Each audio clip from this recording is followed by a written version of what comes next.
Isang mapagpalang araw sa lahat. Ako si Jomeline Almancinero, isang mag-aaral mula sa Western Mindanao State University, Ibil External Campus. Ngayon ay ipapakita ko sa inyo ang aking nabuong IEMS o Instructional Materials. Na kung saan ito ay hango sa isang libro o aklat sapagkat ang aking paksa ay patungkol sa nobela at mga elemento nito. Kapag sinasabi natin nobela, ito ay nahahati sa iba't ibang kabanata. Ngayon, ang kakaiba lamang sa libro o aklat na aking nabuo ay may iba't ibang bulsa ito. Nang sa gayoy, pwede magamit ito sa iba pang paksa na nais mong talakayin. Halimbawa, makikita natin dito na may iba't ibang bulsa.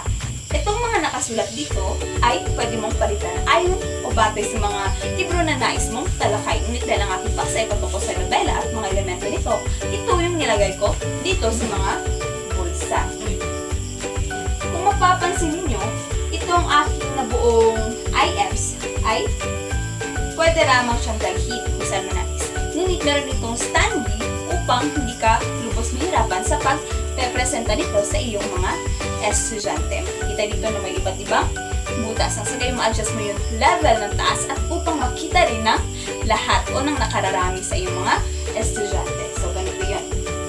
Ito yung aking nabuong IEMS. Pwede mo itong buksan at hawakan dito upang makita ng lahat. So, narito, mayroon din itong bulsa na kung saan dito yung nobela at ang kahulugan. Ito ay maaari mo rin palitan. Kagaya nga ng sinabi ko kanina, batay sa kung ano yung nais mong paksa na tatalakayin. So, ito, pwede palitan. Pwede mo rin itong ilagay ulit. Kung nobela ang yung paksa. Maging ang nilalaman. So, pwede rin itong alisin at palitan ng panibagong nilalaman.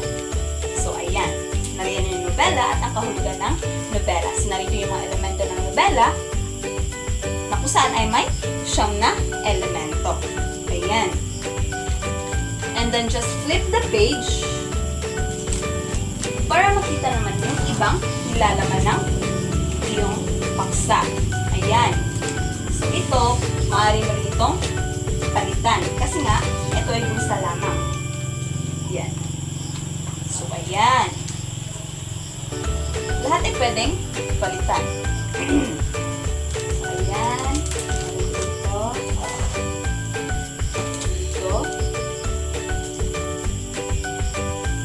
Hanggang sa hulihang pahina nito.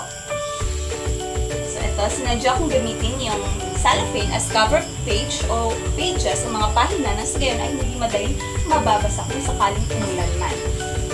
So, ayan, very resourceful ang ating nabuong IEMS.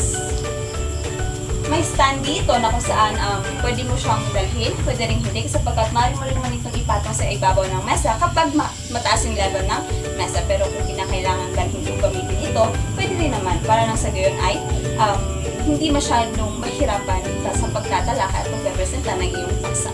So, ito lamang yung ating nabuong IEMS, instructional materials. Simple, ngunit magaan, at pwedeng gamitin sa